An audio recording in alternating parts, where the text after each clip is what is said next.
Hey guys, Jeremiah with Steps Pressure Washing and More. Today we are starting the video on location. I'll show you what we've got going on here.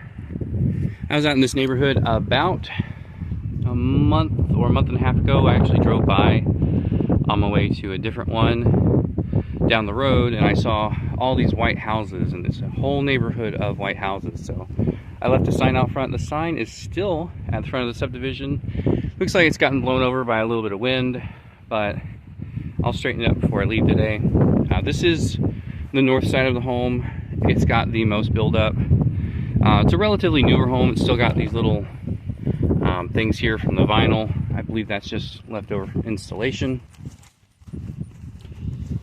Got our morning sun here. Beautiful white home. Let's get an oxidation check done over here.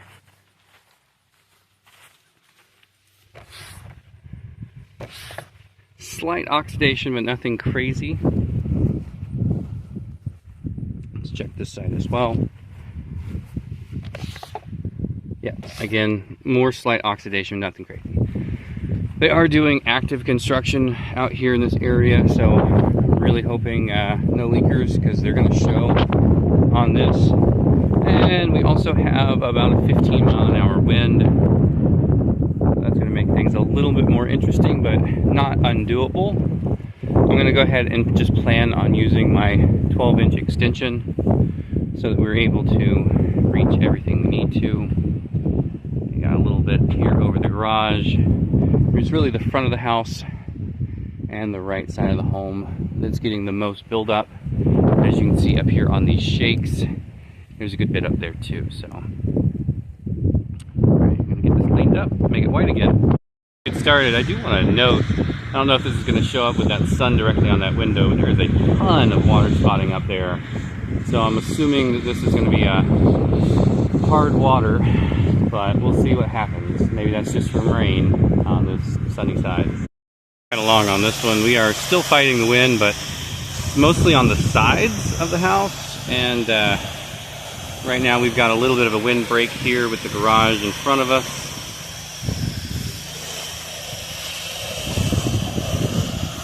Really just, there's a little bit of algae everywhere on this one, and that's not unusual, but it's just, with it being white, you can see every single inch of it.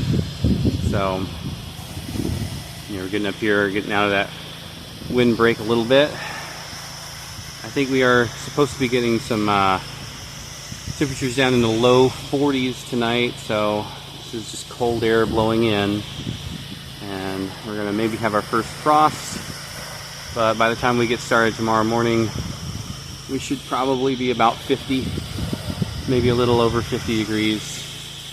So I'm not super worried about cold temperatures just yet. It is only October, and in North Carolina, we're looking at maybe December having some mornings that we have to hold off on washing, so we've got some time. Maybe another 6 weeks before we have to start adjusting the schedule for the cold weather.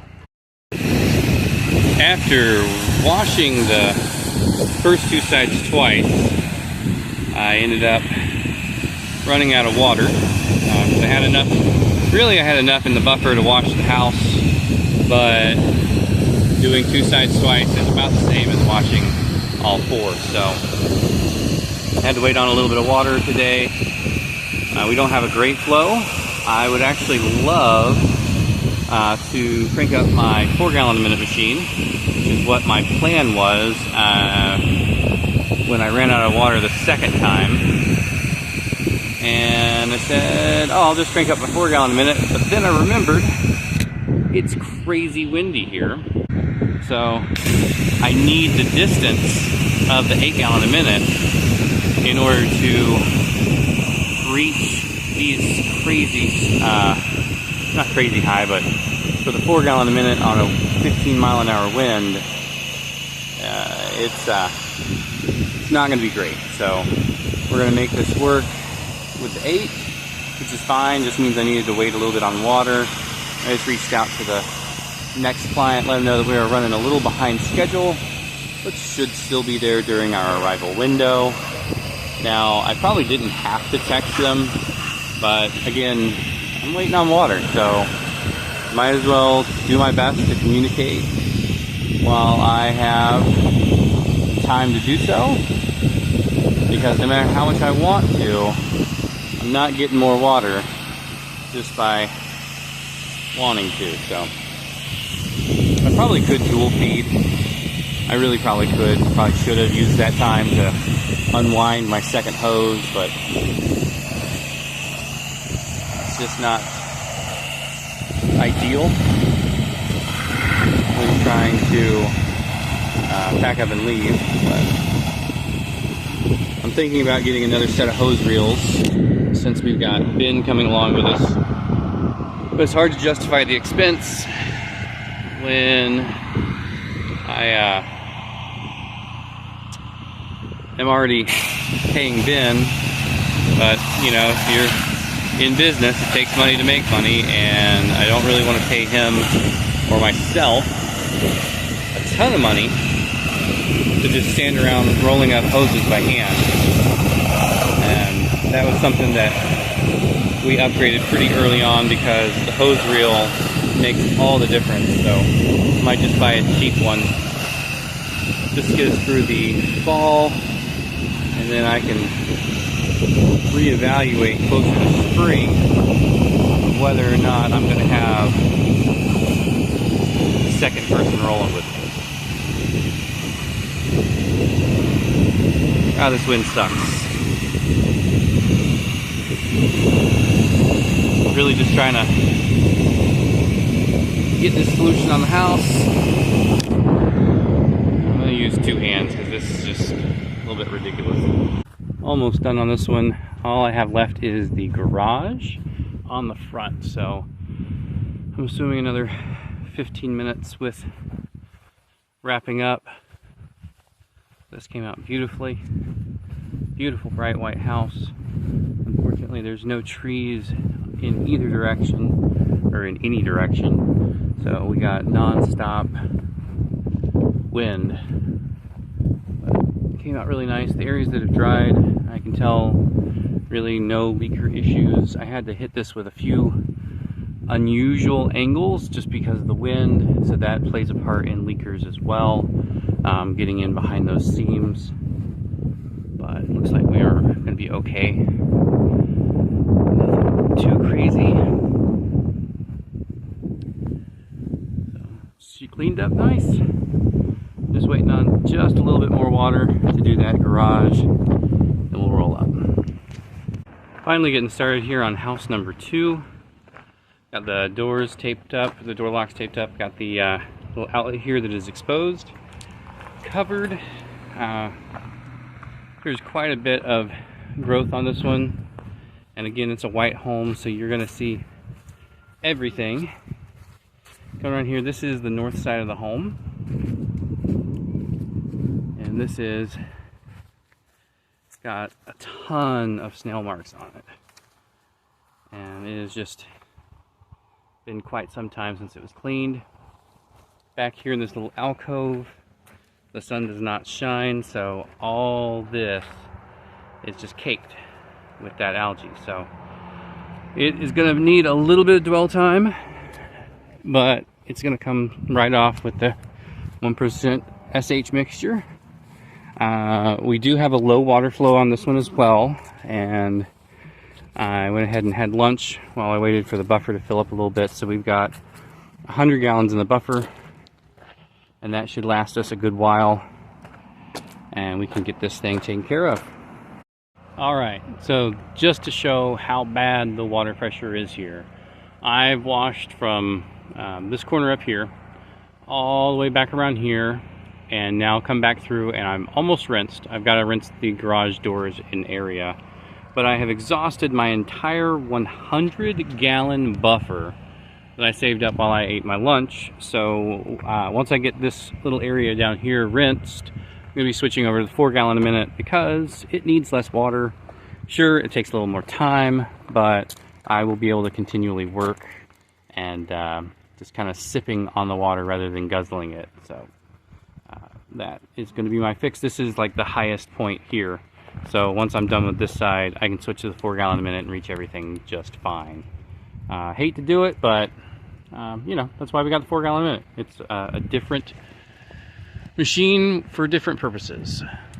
Alright, we are on the 4 with the old M5 Duo, and I forget how intense that discharge is on this unloader, but we are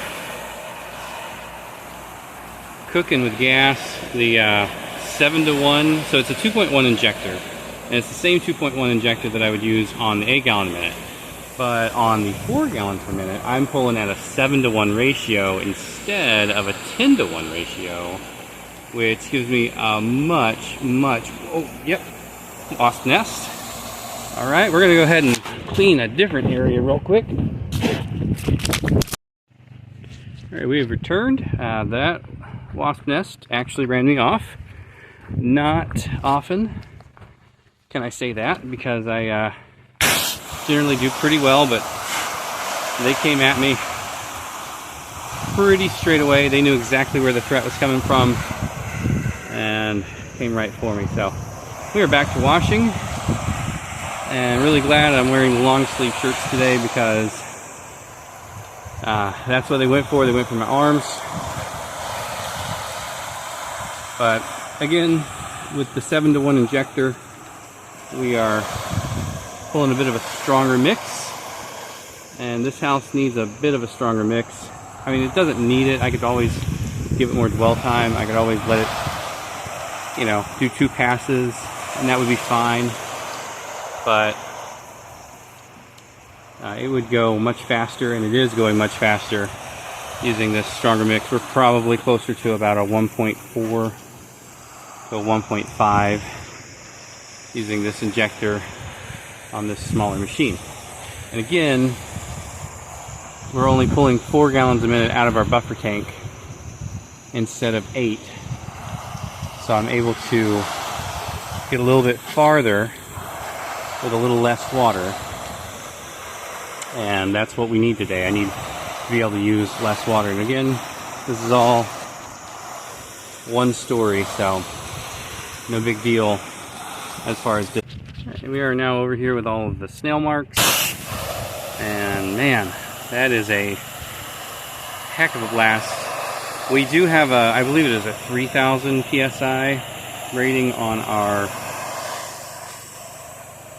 8 gallon a minute machine, and this one has a 4400 psi rating. It's a 14 horsepower engine on that 4 gallon a minute pump.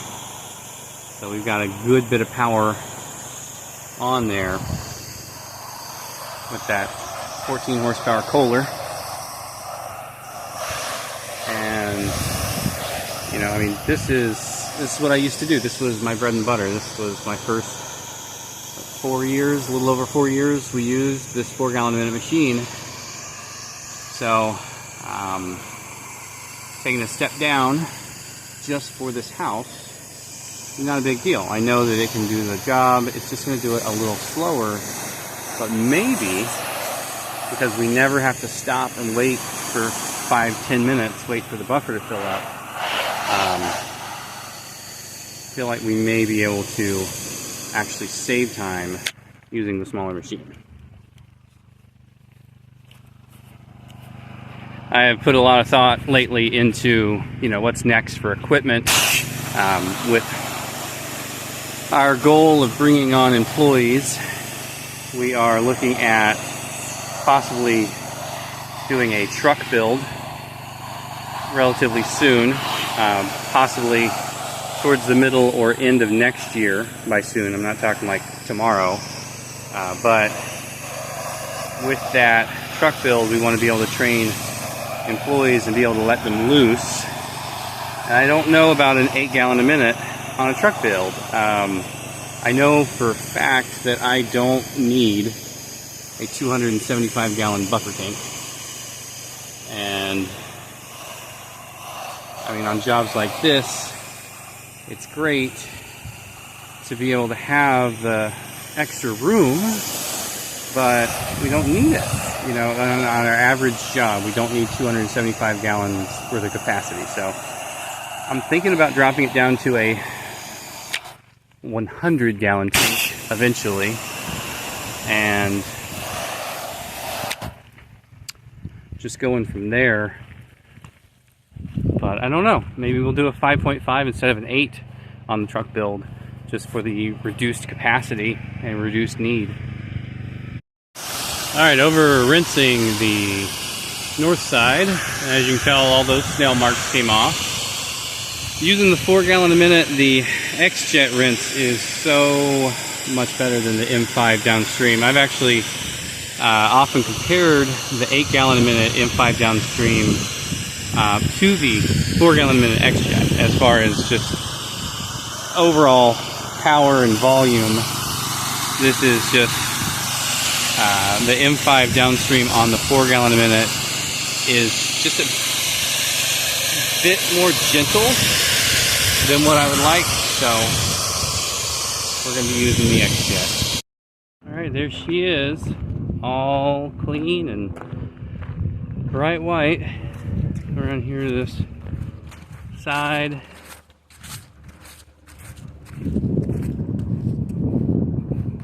Just as clean as she can be. Time to head home. That's all done, back home, packed up, got everything put away.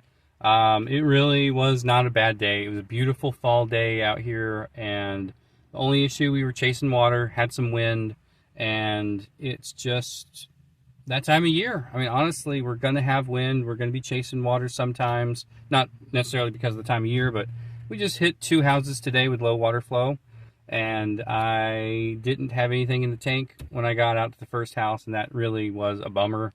But even with a 100-gallon buffer on the second house after eating my lunch, it didn't even last for half of the house. So it was definitely just a low flow day. I'm grateful to have that 4 gallon a minute machine.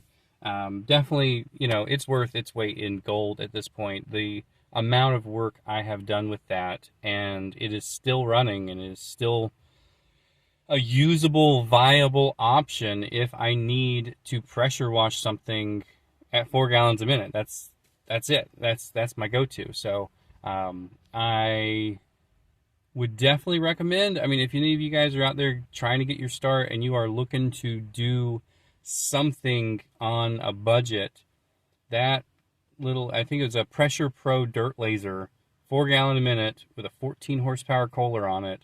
I absolutely recommend it. I mean, it's 5 years after we got it, and it is still going. So, yeah, that's a nice little machine. It works. It does its job. It does it every day. And, yeah, sure, it's got some things here and there you got to get used to, but I'm used to it. I mean, that was, if it made a noise that it wasn't supposed to, I knew what was wrong with it by the time I upgraded to the 8 gallon a minute. Yeah, anyway, that's all I've got for today, and hopefully we're going to have a good video tomorrow. We've got 3 houses on to finish the week, and they're not quite all in a row. They're very different. One's like brand new, one's a little older, and then one's like 1,000 square feet off of a main road. So I'm assuming that one's going to have well water, the one off of main road, because that's out in Clayton, and just where it is not in a great spot, but I'm going to get all 3 of those washed up tomorrow, and we're going to be starting with a little bit of water in the tank and just getting it done. It's a great end to the slow season, start to the new busy season, and I'm really, really grateful for all the knowledge we've picked up over the years, and the equipment and the know-how and the backup systems we have that just allows us to keep running even when things don't run well or smoothly or as expected. We can flex and get it done. Anyway, thank you guys so much for watching. Y'all be safe out there.